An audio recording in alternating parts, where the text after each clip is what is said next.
Welcome to The Explainer. Today, we're going to stuck into the mind of a creator who's, well, she's doing something completely different. She doesn't just write stories, she weaves entire realities. So let's dive into the world of Mirella Ricardo Granato. Okay, let's kick things off with this really radical idea from the Brazilian science fiction author Mirella Ricardo Granato. It's a concept that's right at the heart of everything she does. In her books, she says her work isn't just a static object, it's a living thing, a living organism. So you have to ask, right? What does that even mean? And who is the person behind this wild idea? Well, to really get a handle on her work, you gotta first understand the weaver herself. And like you're about to see, she is so much more than just a writer. She's a creator who pulls from all these different disciplines to build her worlds.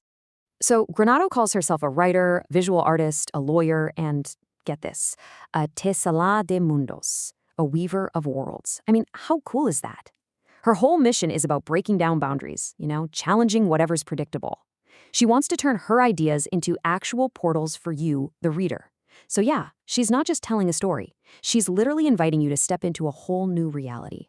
And this is a perfect example of how all those identities just merge together. For Granato, the line between being an artist and a writer, it pretty much doesn't exist. She says about her character, Trix, that she'd actually drawn her soul way before she ever wrote her into existence. Think about that. The character was already there, as an image, as a feeling, long before she became words on a page. Okay, so this brings us right back to that first big idea. What does it actually mean when she says a book is a living organism? It's not just a cool phrase, it's a whole philosophy.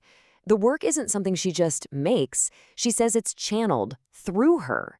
It breathes. It has a life of its own beyond the pages. And here's the most important part. It's co-created with you, the reader.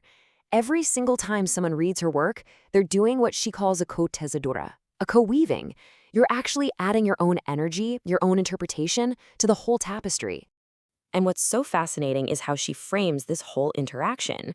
It's not passive. This philosophy basically comes with its own rules, a code of conduct. You can strengthen the work, you can nourish it by referencing it and, co-weaving in resonance, but you can also harm it. Things like imprisoning excerpts or exploring without honor are seen as damaging.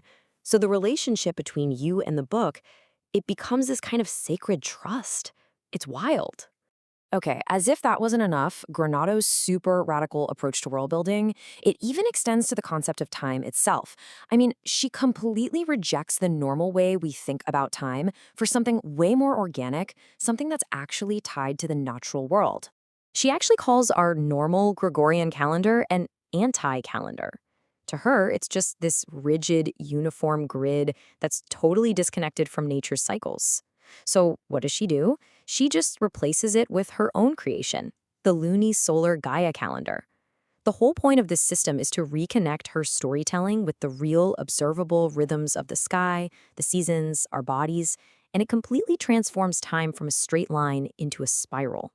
And listen, this isn't just some throwaway background detail for flavor. Nope, it's a fully realized system that structures her entire narrative. The year is a solar cycle. There are 12 lunations, kind of like months, that each have their own deep archetypal meaning. And the days themselves are organized by how much light is in the sky. It's just an absolutely incredible act of world building. It grounds her sci-fi in this really elemental, almost ancient reality. So woven into this whole unique worldview are these incredibly powerful archetypes. And one of the biggest ones is this idea of the wild, untamable feminine spirit. She calls it the call of the wolf. And you see this most clearly in her character Trix, the Loba Alpha, or Alpha Wolf. She's this huge thread that connects a lot of her work.